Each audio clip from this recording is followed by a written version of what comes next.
Pope Leo XIV will canonize 9 saints during this Jubilee year. Among them, 2 very popular blesseds, Carlo Acutis and Pier Giorgio Frassati. The late Pope Francis announced that the 2 young men would be declared saints during 2 separate events in the Jubilee year.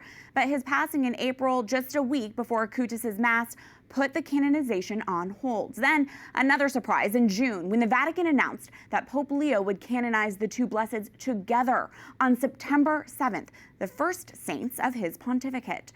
Born in 1991, Blessed Carlo Acutis was a tech-savvy teen who grew up in Milan. He is known for his love of the Eucharist and used his computer coding skills to document Eucharistic miracles. He died from leukemia at the age of 15 in 2006. Acutis' canonization was originally scheduled for the Jubilee of Teenagers in April. He will be the first millennial saint in church history. Blessed Pier Giorgio Frassati, a young man known for his love of mountaineering and charitable outreach to the poor, was born in 1901 to a wealthy family in northern Italy. Frassati died of polio in 1925 at the age of 24. His canonization was originally scheduled for this weekend during the Jubilee of Youth until Pope Leo decided to combine his Mass with Carlo's for early September. July 4th marked 100 years since Frisadi's death. To commemorate the anniversary and to celebrate his upcoming canonization, crowds of his devotees gathered in northern Italy. Called Frisadi Days, the 3-day celebration took place in his hometown of Turin and the mountain town of Polone, where he spent his summers. Pilgrims gathered for Mass outside the Frisadi family estate and packed Turin's cathedral, where Frisadi is buried. These travelers journeyed from Switzerland, Poland, and even from the United States just to walk in the footsteps of Frisadi. The witness of Frisadi and of Acutis have inspired millions of young Catholics across the globe. I recently spoke with Courtney Mares, Rome correspondent for the Catholic News Agency and author of Blessed Carlo Acutis, a Saint in Sneakers. She shared her experience at Frisadi Days and how excitement is building for the upcoming canonizations for these young holy men. Courtney, thanks for being with us. Young people in particular are devoted to both Blessed Carlo and Blessed Pier Giorgio, a popularity you've witnessed many times, of course, in your extensive coverage of both of these soon-to-be saints. Courtney, how is excitement building up now for their upcoming canonization? There is so much excitement, not only here in Rome, where it is anticipated as the first canonization of Pope Leo XIV's pontificate, but also around the globe. I've been speaking with young Catholics from Australia to Latin America who've been eagerly awaiting this moment. And it's a joy to see how, in the years leading up to this canonization, we've seen both Carlo and Pier Giorgio inspiring new apostolates, new Catholic schools, and new digital evangelization initiatives. I was just speaking with a young man who was on pilgrimage to Rome for the Jubilee, and he told me that hearing the story of Carlo Acutis inspired him to start going to daily Mass for the first time and to deepen his faith. And so I think the canonization will be an opportunity for more people to discover the stories of these 2 holy young men and to be inspired. That's incredible. And originally, the canonizations were supposed to take place separately. Carlo's in April and Frassati's in August. Carlo's, of course, was postponed because of the death of Pope Francis. And then Pope Leo made the decision to then combine both of their masses. Courtney, do we have any insight into what inspired the Holy Father's scheduling decision? You know, the Vatican has yet to respond to our questions as to why exactly Frassati's canonization date was moved. But I think when you look at the lives of these 2 young men, you can see that canonizing them together will be an opportunity for Pope Leo to highlight the Church's universal call to holiness. Although they lived a century apart, both were lay people with extraordinary Eucharistic devotion and charity for the poor in their communities who used their unique gifts to reach the heights of holiness. You see this in particular in their last moments. As Carlo was dying from cancer at 15 years old, he offered up his suffering for the church. And when Pier Giorgio was similarly on his deathbed suffering from polio, he asked a friend to ensure that a poor sick man received the medicine that he needed. And so canonizing Acutis and Frasati together underlines this message that all of us are called to use our unique gifts for the glory of God in our everyday lives, whether it's climbing a mountain like Pier Giorgio Frassati or coding a website like Carlo Acutis. That's a great reminder. Courtney, just last month, you experienced what are called Frisadi Days, a 3-day celebration commemorating the 100-year anniversary of Pier Giorgio Frassati's death.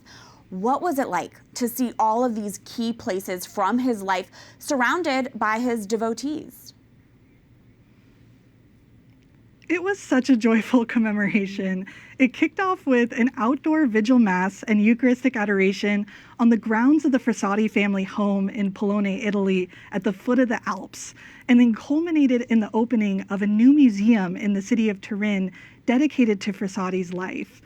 Cardinal Rapole also presided over a standing room only mass in the Turin Cathedral at Frasati's tomb, and a new generation of Catholics were introduced to Frasati's life and story with a walking pilgrimage for 200 students through the streets of Turin to the places important in his life. For me, what really stands out was visiting the Frisadi family home in Polone, Italy, and being able to see his bedroom, which has been left much the same as it was 100 years ago. Of course, another highlight was this wonderful Marian shrine up in the mountains called the Sanctuary of Europa that was really central to Pier Giorgio's Marian devotion. He would wake up early in the morning to hike up to pray before Our Lady of Europa.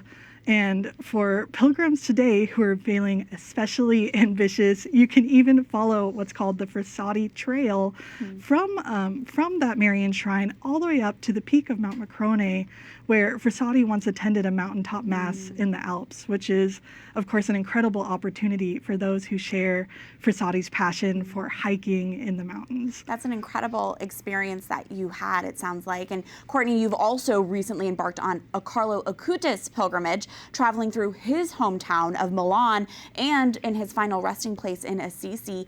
What did this journey reveal to you about Carlo and for his love for our Lord, particularly of the Lord in the Eucharist? You know, traveling in the footsteps of the saints and visiting the places important to their lives always gives you these little insights into their spirituality. And I remember the very first time that I visited Milan and was able to see Carlo's elementary school and parish. Something that I found surprising was that Leonardo da Vinci's painting of the Last Supper is located in a Dominican convent that's just a few minutes walk from Carlo's parish. And this is really poetic when you think about how central the Eucharist was to Carlo's life and spirituality. Carlo Acutis famously called the Eucharist my highway to heaven, and he attended daily Mass as an elementary school and high school student. So for pilgrims who want to visit places important to Carlo's lives, they have an opportunity not only to pray in his parish right in front of the tabernacle, just as Carlo did, but also to see this great masterpiece in sacred art about the institution of the Eucharist that's just around the corner. That's incredible. And finally, Courtney, Blessed Carlo's life serves as a witness to holiness, especially in the digital age we have today. Pope Leo has already shown that one of his priorities in his pontificate will be to address technology, such as artificial intelligence. Courtney, what is the significance of Carlo being one of the first saints that Pope Leo canonizes? Carlo Acutis will be the first computer coding saint in the history of the Catholic Church. And for Pope Leo XIV, the canonization of this 15-year-old who liked video games and computer programming is a great opportunity to speak to young people today who are struggling to live out their faith amid the challenges presented by smartphones, social media, and all the ways that technology has changed the ways that we interact with each other. Not only for young people, but for society at large. You know, Pope Leo XIV said that one of the inspirations behind choosing his name is Pope Leo XIII, who addressed the Industrial Revolution in his social encyclical Rerum Novarum. And Pope Leo XIV sees this as a similar moment of rapid technological change with the development of artificial intelligence. So this could be a moment for Leo to begin to address these challenges in the first canonization of his pontificate. Courtney Mares, thank you so much for joining us and sharing this great insight that you have. Thank you. Thank you.